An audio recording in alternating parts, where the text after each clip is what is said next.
Good morning students. In previous class में हम देख रहे थे structure and bonding in phenol. Phenol के अंदर जो स्ट्रक्चर है वो कैसी होती है और बॉन्डिंग कैसी होती है। पूरी क्लास हमारी हाइब्रिडाइजेशन फाइंड आउट करने में ही निकल गई थी, बट डोंट वरी, आज हम इसको कंप्लीट कर देंगे। देखिए, सबसे पहले तो इसकी कुछ प्रॉपर्टीज़ होगी वो लिखेंगे। तो सबसे पहले तो इसकी स्ट्रक्चर लिखते हैं। देखिए, स्ट्रक्चर की बात करें, स्ट्रक्चर ऑफ फिनोल,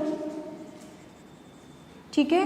फिनोल की स्ट्रक्चर की बात करें तो देखिए इसकी स्ट्रक्चर कैसी होती है। ये फिनोल है, OH, यहाँ पे ये दो Lp प्रेजेंट है इसके पास, और यहाँ पे carbon H, carbon H, carbon H, carbon H, और यहाँ पे भी कार्बन और यहाँ पे भी कार्बन, ठीक है। तो यहाँ पे सबसे पहला पॉइंट लिखेंगे, फिनोल का एवरी कार्बन का हाइब्रिडाइजेशन कितना है, कार्बन का संकरण क्या है, मतलब कि कार्बन कौन से संकरण में प्रेजेंट है, sp2 हाइब्रिडाइजेशन में प्रेजेंट है।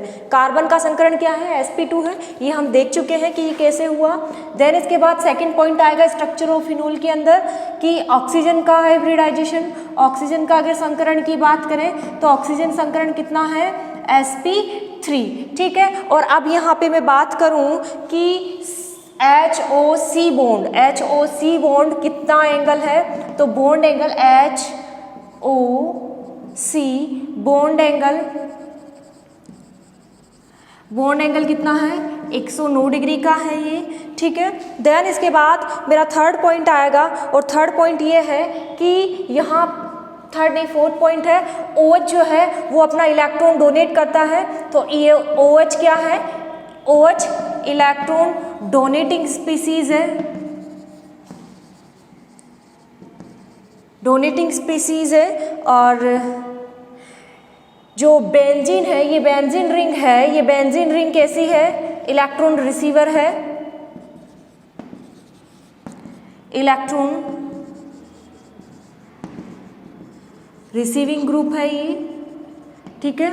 देन इसके बाद एक लास्ट पॉइंट ये आएगा, 6 नंबर का टॉपिक, 6 नंबर का पॉइंट है, यहाँ पे OH का कौन सा इफेक्ट चलता है, +R इफेक्ट चलता है। बेंजीन रिंग, फिनोल में प्रेजेंट जो बेंजीन रिंग है, इस OH का सारे पॉइंट देखेंगे +R इफेक्ट चलता है, या +R इफेक्ट लगता है, लिखिए +R इफेक्ट जो है, ये +R इफेक्ट यहाँ पे लगता है। और 7th पॉइंट देखिए, यहाँ पे ये होगा कि जो OH पे प्रेजेंट जो इलेक्ट्रॉन्स होते हैं, OH पर प्रेजेंट Lp का डीलोकेलाइजेशन होता है, delocalization of Lp on present on OH group. And last and final है stability, stability increase due to presence of delocalization of Lp, जो कि कहाँ प्रेजेंट है, which is present on OH group in phenol, ठीक है। ये अपने मन से लिख लेना आप लोग, ठीक है। अब देखिए एक एक करके हम लोग एक एक चीज को देखेंगे। और यहाँ पे देखिए एक लास्ट पॉइंट वो लिख लेते हैं, 9th नंबर का पॉइंट। यहाँ पे डीलोकेलाइजेशन की वजह से, due to presence of delocalisation, OC bond की जो बॉन्ड लेंथ है वो क्या हो जाती है, शॉर्ट हो जाती है। तो OC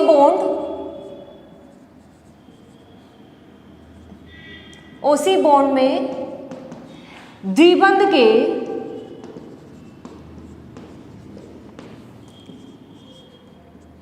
गुण आ जाते हैं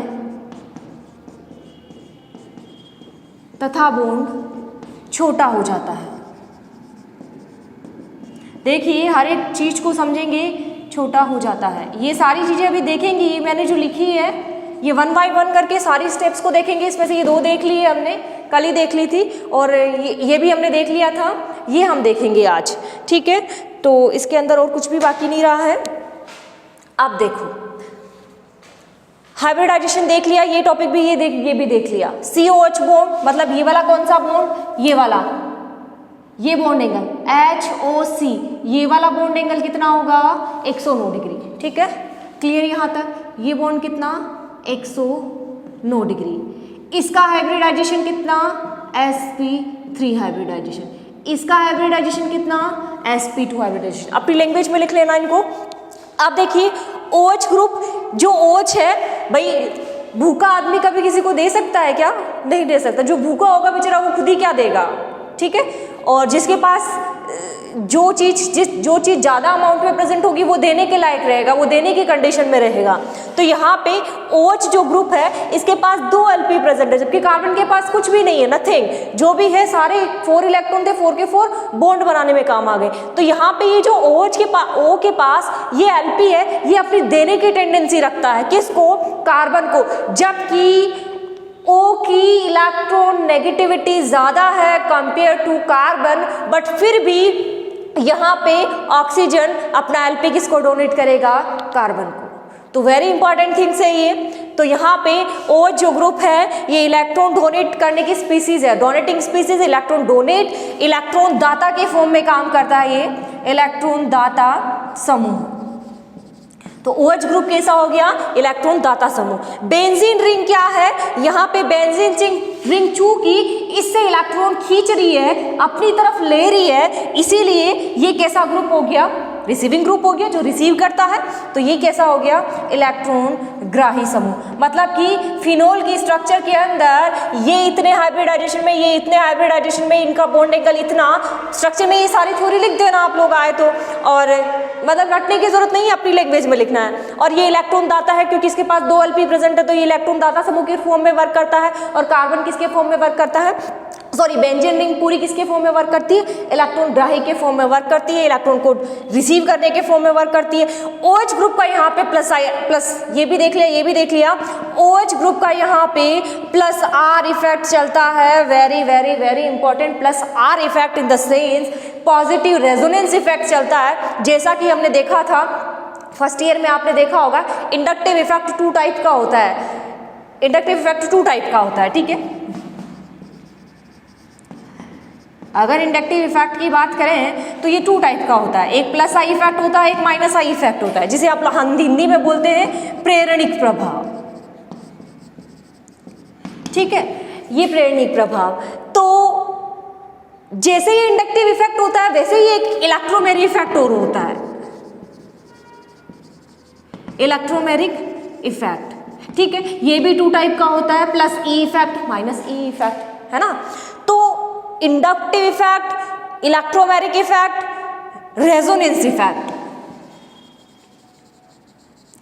तो रेजोनेंस में कितना हुआ, प्लस R और माइनस R। तो ये सारे इफेक्ट आप फर्स्ट ईयर में पढ़ के आ चुके हैं वैसे तो देखो। और ये सारे जो इफेक्ट लगते हैं ना वो एक चेन के ऊपर लगते हैं, एक कार्बन हाइड्रोकार्बन की चेन होती है और एक ग्रुप उस पर जुड़ा हुआ रहता है, और वो ग्रुप इस चेन को किस टाइप से इफेक्ट कर रहा है, ये इसी के बेसिस पे इफेक्ट करते हैं, ये वही इफेक्ट है। तो प्रेरणिक इफेक्ट में क्या होगा, जैसे कार्बन कार्बन की कोई भी एक चेन है तो यहाँ पे जुड़ा हुआ ग्रुप समूह क्या होगा, इलेक्ट्रॉन देने वाला भी हो सकता है, इलेक्ट्रॉन लेने वाला भी हो सकता है। अगर इलेक्ट्रॉन देने वाला है तो प्लस आई इफेक्ट होगा, और लेने वाला है, खींचने वाला है, ज़्यादा EN वाला है तो प्लस आई इफेक्ट हो जाएगा। तो ये सारी चीज़ें वहाँ पे आपने वहाँ पे स्टडी कर लिया होगा। अगर इसमें जाएंगे तो बहुत लंबा वीडियो बनेगा, और दूसरी बात हम हमारे टॉपिक से भटक जाएंगे। तो ये सारी चीज़ें आप लोग देख के आ चुके हैं। तो यहाँ पे ये रेजोनेंस इफेक्ट भी इसी टाइप में चलता है, और ये कैसे चलता है, कैसे रेजोनेटिक स्ट्रक्चर बनती है, कैसे रेजोनेंस का एक हाइब्रिड बनेगा, बीच का बनेगा, ये सारी चीज़ें हम लोग यहाँ पे देखेंगे। तो R इफेक्ट हम देखेंगे, E और I इफेक्ट, इलेक्ट्रोमैग्नेटिक इफेक्ट और इंडक्टिव इफेक्ट आप पढ़ चुके हैं। तो ये इसे थोड़ा सा अभी लेफ्ट करते हैं 1 सेकंड के लिए, थोड़े से टाइम के लिए ये पॉइंट देख लेते हैं। OH ग्रुप पर प्रेजेंट Lp का डीलोकलाइजेशन, देखिए ये भी इसी से समझ में आएगा। प्लस R इफेक्ट क्या है, इस प्लस R इफेक्ट के अंदर ही ये चीज छुपी हुई है, डीलोकलाइजेशन ऑफ इलेक्ट्रॉन। डीलोकलाइजेशन का मतलब ये हो गया भाई यहाँ पे ये ये इसी टाइप से तो प्रेजेंट है, चाहे गोला बनाइए चाहे ये बनाइए, मतलब कि ये जो बॉन्ड है ये बॉन्ड यहाँ पे भी रह सकता है, ये बॉन्ड यहाँ पे भी रह सकता है, ये बॉन्ड यहाँ पे भी एग्जिस्ट कर सकता है, ये वाला बॉन्ड यहाँ पे भी रह सकता है। भाई इस बेंजीन के स्ट्रक्चर में ऐसे भी तो बना सकती हूँ,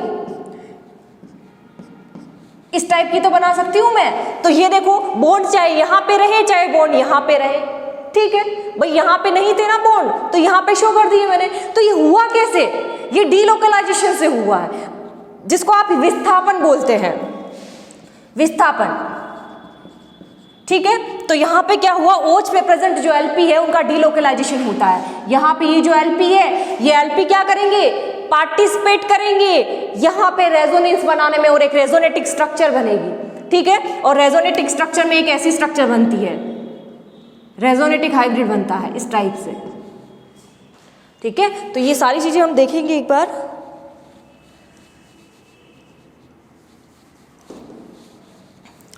तो देखिए ये दोनों टॉपिक एक दूसरे से कॉरिलेट है, अभी डीलोकलाइजेशन इसी में समझ में आएगा।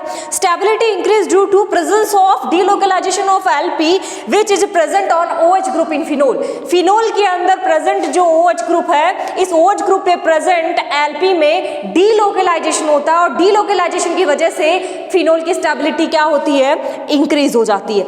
और आपको ध्यान होगा अल्फा हाइड्रोजन, देखो एक चीज है, एक कंसेप्ट हमेशा याद रखना, stability direct proportional to alpha hydrogen number of alpha hydrogen, ठीक है। नंबर ऑफ अल्फा हाइड्रोजन जो कि आप हाइपर कॉन्जुगेशन में पढ़ के आ चुके हैं। अतिसंयुग्मन में आपने पढ़ा होगा कि जो अल्फा हाइड्रोजन है वो कौन से हैं, कार्बन डबल बॉन्ड से जस्ट पास वाले कार्बन पे प्रेजेंट हाइड्रोजन्स क्या होते हैं, अल्फा हाइड्रोजन्स होते हैं, ठीक है। तो जितने ज्यादा अल्फा हाइड्रोजन होंगे उसके अंदर उतनी ज्यादा रेजोनेटिक स्ट्रक्चर बनेगी, और रेजोनेंस जितना ज्यादा चलेगा तो स्टेबिलिटी उतनी बढ़ेगी। तो डायरेक्टली अब ये किसके प्रोपोर्शनल हो जाएगा, रेजोनेंस के, रेजोनेटिक स्ट्रक्चर के, रेजोनेंस के, ठीक है, रेजोनेंस, ठीक है, अनुनाद के। तो जितने ज्यादा अल्फा हाइड्रोजन बढ़ेंगे, नंबर ऑफ अल्फा हाइड्रोजन बढ़ता है तो स्टेबिलिटी बढ़ती है, रेजोनेटिक स्ट्रक्चर बढ़ता है, जितना ज्यादा रेजोनेटिक स्ट्रक्चर बनेगी, 1 2 3 4, जितना ज्यादा रेजोनेंस चलेगा, जितना ज्यादा अनुनाद चलेगा, स्टेबिलिटी उतनी ज्यादा इंक्रीज होगी। तो यहाँ पे इन इलेक्ट्रॉन का ये जो LP है, इन LP क्या होगा, डीलोकलाइजेशन होगा। ये LP क्या करेंगे, इस बेंजीन रिंग के अंदर अपना पार्टिसिपेट करेंगे, अपना रोल प्ले करेंगे, और ये जो बॉन्ड है वो डिस्प्लेसमेंट होगा, ठीक है। अभी ये बॉन्ड यहाँ पे है, लेकिन जब इसका डिस्प्लेसमेंट होगा, भाई इसको डिस्प्लेसमेंट बोलते हैं, डीलोकलाइजेशन को डिस्प्लेसमेंट भी बोल सकते हैं ना, विस्थापन होता है। डीलोकलाइजेशन को कुछ हिंदी में कुछ और ही बोलते हैं, डिस्प्लेसमेंट को विस्थापन बोलते हैं ना, हिंदी में आप देख लेना डीलोकलाइजेशन को क्या बोलते हैं। तो यहाँ पे क्या होगा, ये LP इसमें पार्टिसिपेट करेगा, और ये बॉन्ड अभी यहाँ पे एग्जिस्ट कर रहा है, ये बॉन्ड यहाँ पे एग्जिस्ट ना करके जब अनुनादी संरचना बनेगी तो ये बॉन्ड कहाँ पे आ जाएगा, यहाँ पे। और कैसे आएगा वो अभी हम देखेंगे, ठीक है। तो स्टेबिलिटी का रीजन भी क्या हुआ, due to presence of delocalisation of electrons या फिर LP, ठीक है। देन इसके बाद देखिए OC बॉन्ड में द्विबंध के गुण आ जाते हैं, वेरी इंटरेस्टिंग। कैसे आते हैं वो भी देखेंगे। ये चारों टॉपिक एक दूसरे से कॉरिलेट है, ये चारों पॉइंट यहाँ से लेके, तो आप इन्हें नोट कर लीजिए सबसे पहले, ठीक है, क्योंकि मैं इन्हें मिटाऊंगी, रफ करूंगी स्ट्रक्चर बनाने के लिए। तो OC बॉन्ड, इस OC बॉन्ड के अंदर द्विबंध के करैक्टर आ जाते हैं, यहाँ पे डबल बॉन्ड बन जाता है, और डबल बॉन्ड के करैक्टर आते हैं, किसकी वजह से आते हैं, डीलोकलाइजेशन की वजह से। तो स्टेबिलिटी भी किसकी वजह से इंक्रीज हुई, डीलोकलाइजेशन की वजह से। अब डीलोकलाइजेशन क्यों हुआ, प्लस आर इफेक्ट हुआ, किसका, OH ग्रुप का। OH ग्रुप का प्लस आर इफेक्ट हुआ, प्लस आर इफेक्ट होने से डीलोकलाइजेशन, इलेक्ट्रॉन का डीलोकलाइजेशन हुआ, इलेक्ट्रॉन मतलब आई मीन LP का डीलोकलाइजेशन हुआ, और उससे क्या होगा, स्टेबिलिटी इंक्रीज होगी, और साथ ही में डीलोकलाइजेशन की वजह से OC बॉन्ड के अंदर क्या आ जाएगा, द्विबंध आ जाएगा, O और C के बीच में डबल बॉन्ड फॉर्मेशन हो जाएगा। और हमें पता है सिंगल बॉन्ड की जो लेंथ है वो लेस है कंपेयर टू, सॉरी इंक्रीज है, ज्यादा है compare to double bond, and double bond की लेंथ ज्यादा है compare to triple bond. Why, इसका रीजन भी बड़ा इंटरेस्टिंग है, ये सब आप फर्स्ट ईयर में पढ़ के आ चुके होंगे। तो डबल बॉन्ड की लेंथ जो है वो कम होती है, इसकी सबसे ज्यादा होती है ठीक है, और इसकी सबसे कम होती है, इसकी सबसे कम होती है और इसकी सबसे ज़्यादा होती है। तो डबल सिंगल बॉन्ड की लेंथ सबसे ज़्यादा होती है, डबल बॉन्ड की लेंथ कम होती है कंपेयर टू सिंगल बॉन्ड की, और ट्रिपल बॉन्ड की ज़्यादा होती है। आपने ये पढ़ा होगा एल्केन, एल्कीन और एल्काइन के अंदर पढ़ा होगा जब आपने हाइब्रिडाइजेशन पढ़ा होगा मेथेन, एथीन और इथाइन का। तो देखो कैसे होता है, होता क्या है, अगर जैसे कार्बन और कार्बन है, सपोज ये कार्बन और कार्बन है, इस कार्बन और कार्बन के बीच में अभी भाई यहाँ पे इनके न्यूक्लियस भी प्रेजेंट होंगे, भाई एटॉमिक स्ट्रक्चर देखी जाए तो यहाँ पे इनके न्यूक्लियस प्रेजेंट है, यहाँ पे बॉन्ड बन रहा है। भाई ये बॉन्ड कब बनते हैं, जब शेयरिंग ऑफ इलेक्ट्रॉन साझे से ही तो बनते हैं। कोवेलेंट बॉन्ड किससे बनते हैं, साझे से बनते हैं। तो एक इलेक्ट्रॉन ये देगा, दूसरा इलेक्ट्रॉन ये देगा, ठीक है, साझा हो गया। कितने इलेक्ट्रॉन की डेंसिटी हुई यहाँ पे, 2 इलेक्ट्रॉन की डेंसिटी हुई, मतलब कि दोनों का न्यूक्लियस, ये भी कार्बन है और ये भी कार्बन है, कार्बन ये कार्बन है, ये कार्बन है। एटम की स्ट्रक्चर में न्यूक्लियस प्रेजेंट होता है, न्यूक्लियस पे हमें पता है पॉजिटिव चार्ज होता है due to presence of proton. भाई न्यूक्लियस में प्रोटॉन और न्यूट्रॉन 2 ही पार्टिकल प्रेजेंट होते हैं। अब प्रोटॉन है, प्रोटॉन पॉजिटिवली चार्ज है, तो यहाँ पे पॉजिटिव चार्ज प्रेजेंट है, यहाँ पे भी पॉजिटिव चार्ज प्रेजेंट है। तो ये दोनों पॉजिटिव चार्ज कितनी इलेक्ट्रॉन डेंसिटी से, 2 इलेक्ट्रॉन से क्या कर रहे हैं, एक दूसरे को अट्रैक्ट कर रहे हैं। हमें पता है जब अपोजिट साइन होते हैं तो उनके अंदर क्या होता है, अट्रैक्शन होता है, और जब सेम चार्ज होते हैं तो इनके अंदर रिपल्शन होता है। ये थ्योरी हमने देख ली थी, जो कि डाल्टन के टाइम ही डिस्कवर हो चुकी थी। तो यहाँ पे ये नेगेटिव चार्ज है, तो ये नेगेटिव चार्ज, ये मैं देखो ये बता क्या रहे, पढ़ क्या रहे, ये मैं ये बताना चाह रही हूँ कि सिंगल बॉन्ड की लेंथ जो है वो ज़्यादा होती है कंपेयर टू डबल बॉन्ड के। क्यों, उसका रीजन तो देखो, यहाँ पे सिंगल बॉन्ड में सिर्फ और सिर्फ कितने इलेक्ट्रॉन का साझा हुआ, 2 इलेक्ट्रॉन का साझा हुआ, मतलब 2 इलेक्ट्रॉन इन दोनों बॉन्ड को इधर अट्रैक्ट करने की कोशिश करेंगे, ठीक है। अगर मैं बात करूं यहाँ पे कि नहीं, कार्बन कार्बन के बीच में डबल बॉन्ड बन रहा है, डबल बॉन्ड कब बनता है, जब 4 इलेक्ट्रॉन की शेयरिंग होती है, एक इलेक्ट्रॉन इसका आएगा, एक इलेक्ट्रॉन इसका आएगा, एक बॉन्ड बन जाएगा, फिर दूसरा इलेक्ट्रॉन इसका आया, दूसरा इलेक्ट्रॉन इसका आया, ये लो इसको क्रॉस से शो कर देती हूँ, ठीक है। तो एक ये लीजिए, ये इलेक्ट्रॉन इसका, ये इलेक्ट्रॉन, 2 इलेक्ट्रॉन इसके आए, 2 इलेक्ट्रॉन इसके आए और डबल बॉन्ड का फॉर्मेशन हो गया। अब मुझे ये बताइए कि यहाँ पे इस कार्बन, भाई एटम है, एटम के अंदर न्यूक्लियस प्रेजेंट होगा, तो इस कार्बन का एटम का न्यूक्लियस और इस कार्बन के एटम का न्यूक्लियस अब कितने इलेक्ट्रॉन से अट्रैक्ट हो रहे हैं, मतलब कि ये कार्बन है, ये दूसरा कार्बन है, इन दोनों के बीच में पहले ये दोनों, हमें पता है इलेक्ट्रॉन पे नेगेटिव चार्ज होता है, ये पॉजिटिवली चार्ज है, तो यहाँ पे होगा तो अट्रैक्शन फोर्स, मतलब एक दूसरे के पास पास आने की कोशिश करेंगे। तो यहाँ पे ये जो बॉन्ड का अट्रैक्शन फोर्स था इन दोनों के बीच में, जैसे सपोज ये बॉन्ड है, ये कार्बन है, ये कार्बन है, तो यहाँ पे पहले अट्रैक्शन फोर्स कितने का लग रहा था, 2 का लग रहा था, 2 इलेक्ट्रॉन का लग रहा था, तो इन दोनों पॉजिटिव चार्ज को कम फोर्स से अट्रैक्ट करेगा। लेकिन जैसे ही यहाँ पे 4 इलेक्ट्रॉन, अब यहाँ पे साझे में कितने इलेक्ट्रॉन आ गए, 4 इलेक्ट्रॉन, मतलब कि इलेक्ट्रॉन की डेंसिटी बढ़ गई। यहाँ पे अब पहले 2 इलेक्ट्रॉन इन दोनों को अट्रैक्ट कर रहे थे, अब 4 इलेक्ट्रॉन अट्रैक्ट कर रहे हैं, तो ये दोनों एक दूसरे के पास पास आ जाएंगे, और पास पास आने की वजह से ये जो लेंथ है, ये लेंथ क्या हो गई, कम हो गई। किससे, इस सिंगल बॉन्ड से। तो सिंगल बॉन्ड के कंपैरिजन में इसकी लेंथ कम होती है, और ट्रिपल बॉन्ड में और भी ज्यादा कम होती है, क्योंकि यहाँ पे नंबर ऑफ इलेक्ट्रॉन कितने आ जाते हैं, 6 इलेक्ट्रॉन आ जाते हैं। 6 इलेक्ट्रॉन होंगे जो इसके न्यूक्लियस को अपनी ओर अट्रैक्ट करने की कोशिश करेंगे, तो इलेक्ट्रॉन की डेंसिटी इंक्रीज हुई, तो यहाँ पे 6 इलेक्ट्रॉन अट्रैक्ट करेंगे इन दोनों को, तो ये दोनों बहुत ज्यादा पास पास में आ जाएंगे। अब 6 इलेक्ट्रॉन करेंगे तो दोनों को क्या आएंगे, बिल्कुल पास पास में आ जाएंगे, पास पास में आएंगे। तो बॉन्ड लेंथ यही तो है, दोनों के बीच में प्रेजेंट ये बॉन्ड कितनी लेंथ है, इसकी कितनी लंबाई है, वही तो है। ज्यादा पास पास होंगे तो बॉन्ड लेंथ कम हो जाएगी, दूर दूर होंगे तो बॉन्ड लेंथ बढ़ जाएगी। तो इसके अंदर अट्रैक्शन फोर्स कम है तो एटम दूर दूर रहेंगे। डबल बॉन्ड के अंदर 4 इलेक्ट्रॉन से अट्रैक्ट होंगे तो पास पास में रहेंगे, बॉन्ड लेंथ कम हो जाएगी। जबकि 3 के अंदर क्या होगा, 6 इलेक्ट्रॉन से अट्रैक्ट होंगे दोनों एटम, तो पास पास आएंगे, बॉन्ड लेंथ कम हो जाएगी। तो इसी वजह से देखो ये सब देख लिया होगा वैसे आपने, लेकिन फिर भी क्योंकि ये हमारे यहाँ पे आया है डबल बॉन्ड, और ये बॉन्ड क्या होता है, छोटा हो जाता है। अभी तो इसके अंदर क्या है, सिंगल बॉन्ड के कैरेक्टर है, लेकिन अभी जैसे ही मैं यहाँ पे प्लस आर इफेक्ट चलाऊंगी ना, तो उसके अंदर क्या होगा, डिलोकलाइजेशन होगा, तो डबल बॉन्ड का कैरेक्टर आ जाएगा। तो कैसे आएगा, आप सबसे पहले इसे नोट करिए।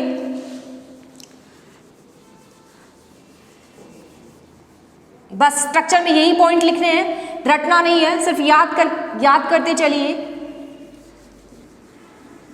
क्यों होती है उसका रीज़न भी हमने देख लिया कि छोटी क्यों हो जाती है, ठीक है। तो आप इसे एक बार बनाइए, देन इसके बाद हम लोग डीलोकलाइजेशन ऑफ इलेक्ट्रॉन देखते हैं, ठीक है भाई। ये करने के बाद आप ये तो बनाएंगे सही, स्ट्रक्चर के अंदर ये पॉइंट तो लिखेंगे सही, और अब जो मैं पढ़ा रही हूँ वो भी आपको लिखना है, वो अलग से टॉपिक नहीं है, वो इसी में ही है।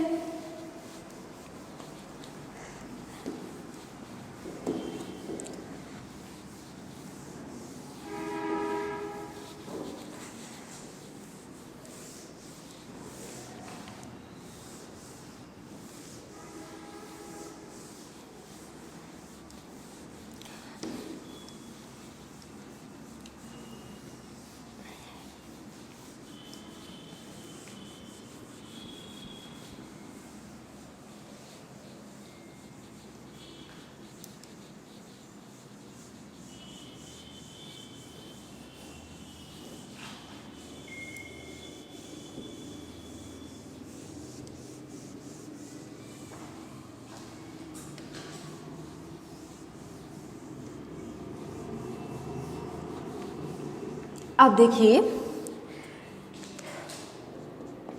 इसी के अंदर देख रहे हैं delocalization of LP of OH group.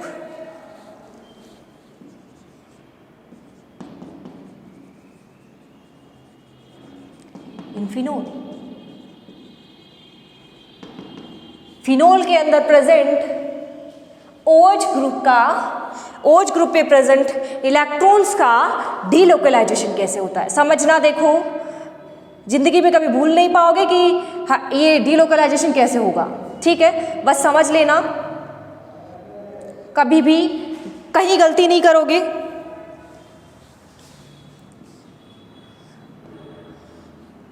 यहाँ पे ये पॉइंट्स है, थोड़ा ध्यान से देखिएगा, ठीक है। ये मैंने बना दी अपनी फिनोल, ठीक है, और ये बना दिए मैंने यहाँ पे इस टाइप से, ठीक है। अब यहाँ पे डीलोकलाइजेशन के लिए ये मैंने बना दिए यहाँ पे ये बॉन्ड, ठीक है। अब यहाँ पे ये बॉन्ड है, ये बॉन्ड कैसे चलेगा, देखो डीलोकलाइजेशन मतलब देना है। ये OH ग्रुप का प्लस आर इफेक्ट चलेगा। प्लस आर कब चलता है, जब ये ग्रुप, जब कार्बन कार्बन की चेन होती है ना, तो उसके अंदर प्लस आई इफेक्ट और माइनस आई इफेक्ट के अंदर सिर्फ एक ही डिफरेंस होता है कि यहाँ पे ग्रुप कौन सा जुड़ा हुआ है। अगर यहाँ पे ग्रुप मिथाइल ग्रुप जुड़ा हुआ है, CH3 ग्रुप जुड़ा हुआ है, तो इसका प्लस आई इफेक्ट लगेगा। अगर आइसोप्रोपिल ग्रुप जुड़ा है तो उसका प्लस आई इफेक्ट लगेगा। लेकिन अगर यहाँ पे, क्योंकि ये इलेक्ट्रॉन को क्या करने की कोशिश करेंगे, ये इसको देने की कोशिश करेंगे, देंगे तो इस पे तो कौन सा चार्ज आएगा, इस पे पॉजिटिव, पार्शियली पॉजिटिव, और इस पे नेगेटिव। तो ये कौन सा इफेक्ट चल रहा है, प्लस आई इफेक्ट। तो यहाँ पे ये इलेक्ट्रॉन देने की टेंडेंसी रख रहा है, इस पे प्लस चार्ज आ रहा है, तो ये कौन सा इफेक्ट हो गया, प्लस आर इफेक्ट। अगर ये जैसे यहाँ पे माइनस की बात होती तो माइनस, अगर यहाँ पे Cl जुड़ा हुआ रहता, Cl की टेंडेंसी क्या होती है, इलेक्ट्रॉन को अपनी ओर अट्रैक्ट करने की कैपेसिटी होती है। तो ये क्या करेगा, इलेक्ट्रॉन को अपनी ओर अट्रैक्ट करेगा, तो इसमें नेगेटिव चार्ज और इन सब पे पॉजिटिव चार्ज, जो पार्शियली चेन के अंदर आगे से आगे बढ़ता जाएगा, है ना। तो यहाँ पे ये कौन सा इफेक्ट हो गया, ये हो गया आपका माइनस आई इफेक्ट। तो समझ में आया। तो यहाँ पे ये प्लस आर इफेक्ट क्यों हुआ, क्योंकि यहाँ पे बेंजीन रिंग पे जुड़ा हुआ जो समूह है वो कैसा है, ये क्या है, इलेक्ट्रॉन डोनेट करने वाला है। तो ये क्या करेगा, ये अपना इलेक्ट्रॉन डोनेट करेगा इसको, ठीक है। तो यहाँ पे तो आएगा, इस पे तो देखो इसने अपना इलेक्ट्रॉन इसको दे दिया, ठीक है, समझना, देखो इसको दे दिया। यहाँ पे कार्बन प्रेजेंट है भाई, यहाँ पे कार्बन लिख लो, ये लो, और सब कार्बन के पास एक एक H है, तो H का तो कोई रोल ही नहीं है यहाँ पे, ठीक है। तो यहाँ पे ये Lp यहाँ पे आ गया, तो मतलब इस पे तो इस ऑक्सीजन पे पॉजिटिव चार्ज आ गया, इस पे पॉजिटिव आ गया और इस पे नेगेटिव आ गया, ठीक है। अब यहाँ पे ये वाला जो बॉन्ड है, ये बॉन्ड कैसे चलेगा, देखो बॉन्ड अगर आप क्लॉकवाइज चला रहे हो, मतलब एरो का साइन इधर से इधर तो इधर से इधर ही चलेगा। ये नहीं कि आप इसको इधर घुमा रहे हो और इसको आप इधर घुमा रहे हो, नहीं। अगर चला रहे हो तो सारा या तो या तो क्लॉकवाइज चलाओ या फिर एंटी क्लॉकवाइज चलाओ, दोनों में से एक डायरेक्शन में चलाओ। अब या तो आप इसको ऐसा चला रहे हो तो ये बॉन्ड यहाँ पे बनाओ और इसको ऐसे चलाओ, ठीक है। तो बॉन्ड एक ही तरफ चलेगा, ये नहीं कि यहाँ आके इस बॉन्ड को ऐसे घुमा दो, नहीं, एक ही तरफ चलेगा, एक ही साइड में चलेगा। देखो रेजोनेंस ऐसे ही बनता है, अनुनाद ऐसे ही चलता है। तो समझ में आ गया। यहाँ पे इस पे आ गया पॉजिटिव चार्ज क्योंकि इसने एलपी दे दिया, इस पे आया नेगेटिव चार्ज। नेगेटिव चार्ज आने के बाद देखो इसने अभी इसको कंप्लीटली नहीं दिया है, सपोज पहले इसने इसको कंप्लीटली नहीं दिया है, ये बॉन्ड सबसे पहले यहाँ से टूटेगा। ये प्रोसेस होने से पहले ये वाली प्रोसेस होगी, ठीक है। तो ये प्रोसेस होगी तो इसके अंदर क्या होगा, यहाँ से ये बॉन्ड का इलेक्ट्रॉन टूटेगा तो इस पे नेगेटिव और इस पे पॉजिटिव, ठीक है। सबसे पहले यहाँ देखिए, इसको आप भूल जाइए 2 सेकंड के लिए।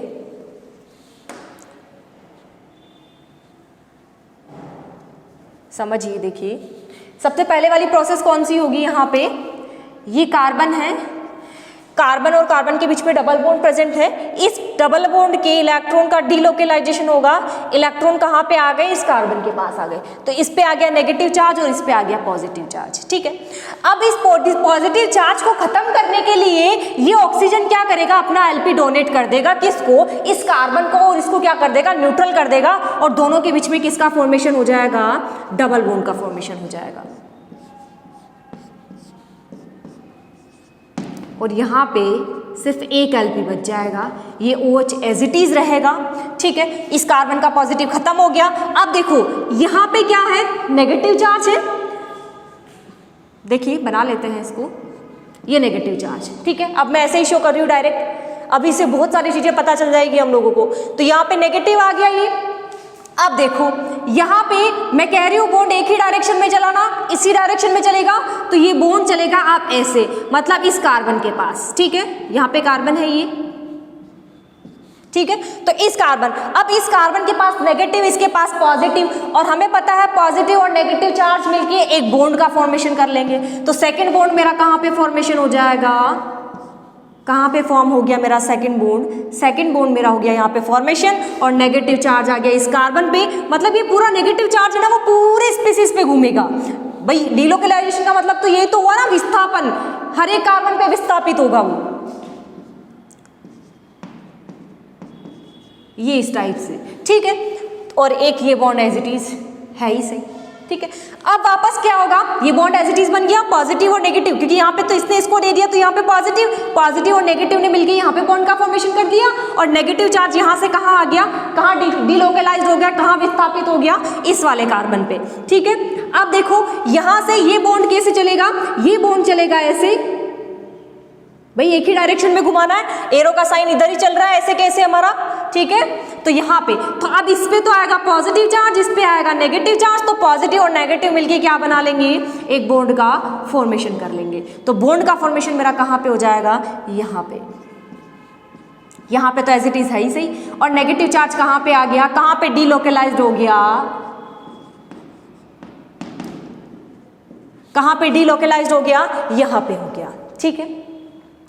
अब थर्ड स्टेप में होता क्या है, वापस अगेन ये बॉन्ड डबल बॉन्ड ब्रेकआउट होता है, और अगेन हमें वापस केस, ये एलपी पूरा का पूरा एलपी अपना ऑक्सीजन जो जिसने स्टार्टिंग में इसको दिया था यहाँ पे डबल बॉन्ड के फॉर्मेशन में, वो वापस ब्रेकआउट हो जाता है। तो यहाँ पे इसके ऊपर पॉजिटिव चार्ज, पॉजिटिव और नेगेटिव मिलके एक बॉन्ड का फॉर्मेशन कर लेंगे। यहाँ पे ये carbon carbon carbon as it is है ही सही, यहाँ पे एक बॉन्ड पहले से बना हुआ है, एक यहाँ पे है, और वापस यहाँ पे कैसा करेक्टर आ गया, सिंगल बॉन्ड का करेक्टर आ गया, और वापस इस ऑक्सीजन के पास कितने एलपी हो गए, 2 एलपी हो गए।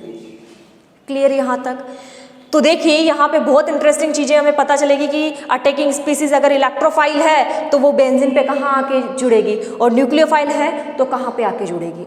तो सबसे पहले तो आप इसे देखिए कि ये चली कैसे, समझो। वापस यहाँ से बॉन्ड का डीलोकेलाइजेशन हुआ, नेगेटिव चार्ज आया, इस पे पॉजिटिव आया, ठीक है। अब पॉजिटिव चार्ज आया, इस पॉजिटिव को खत्म करने के लिए ऑक्सीजन के पास इलेक्ट्रॉन रिच स्पीसीज है, तो यहाँ से इलेक्ट्रॉन एलपी कहाँ आ गया, इस पॉजिटिव के पास आ गया, इस पॉजिटिव कार्बन के पास, और यहाँ पे किसका फॉर्मेशन हो गया, डबल बॉन्ड का फॉर्मेशन हो गया, और नेगेटिव चार्ज यहाँ पे प्रोड्यूस हो गया, ठीक है। अब हुआ क्या, ये वापस अगेन ये वाला जो बॉन्ड है ये चल रहा है इस टाइप से, तो यहाँ पे नेगेटिव चार्ज, यहाँ पे पॉजिटिव, पॉजिटिव और नेगेटिव ने मिलकर यहाँ पे बॉन्ड का फॉर्मेशन कर लिया और नेगेटिव चार्ज कहाँ पे आ गया, अब कहाँ डिलोकलाइज हो गया, इस वाले कार्बन पे। अब अगेन हुआ क्या, ये वाला बॉन्ड चलेगा, ये बॉन्ड इस टाइप से चलेगा, तो यहाँ पे पॉजिटिव और नेगेटिव, पॉजिटिव नेगेटिव मिलकर यहाँ पे बॉन्ड का फॉर्मेशन कर लेंगे, ये देखिए, और नेगेटिव चार्ज यहाँ पे आ जाएगा। अगेन क्या होगा, ये बॉन्ड वापस ब्रेकआउट होगा, एलपी अपना जो है ओ ने दिया था वो वापस ले लेगा और यहाँ पे पॉजिटिव चार्ज आ जाएगा, पॉजिटिव और नेगेटिव मिलके यहाँ पे बॉन्ड का फॉर्मेशन हो जाएगा। तो देखिए डीलोकलाइजेशन कैसे हुआ, पहले डबल बॉन्ड कहाँ पे प्रेजेंट था, यहाँ पे, वो बॉन्ड कहाँ पे डीलोकलाइज्ड हो गया, यहाँ पे, मतलब कि या फिर ऐसा समझिए ये बॉन्ड जो है, ये बॉन्ड कहाँ पे आ गया, यहाँ पे, ये वाला जो बॉन्ड है ये बॉन्ड कहाँ पे डीलोकलाइज्ड हो गया, यहाँ पे। अब ये बॉन्ड यहाँ पे था, ये बॉन्ड यहाँ से उठ के कहाँ आ गया, यहाँ पे, ये देखिए ये बॉन्ड यहाँ से उठ के कहाँ आ गया, यहाँ पे। तो दोनों स्ट्रक्चर एक दूसरे के डिफरेंट है और कैसे आई, वो इस प्रोसेस से रन आउट होके आई। ठीक है, क्लियर। अब देखो यहाँ पे एक चीज और कहा जाए कि बेंजीन पे, ये जो बेंजीन पे ग्रुप प्रेजेंट है ना, इसका बहुत फर्क पड़ता है कि आने वाला इलेक्ट्रोफाइल एक होता है इलेक्ट्रोफाइल और दूसरा होता है आपका न्यूक्लियोफाइल, है ना। चलो इसको हम नेक्स्ट क्लास में देखेंगे क्योंकि वीडियो काफ़ी लंबा हो जाएगा हमारा, तो इसको आप देखिए और इसके बाद मैं आपको बताऊंगी कि इलेक्ट्रोफाइल का मतलब क्या हुआ, इलेक्ट्रॉन स्नेही।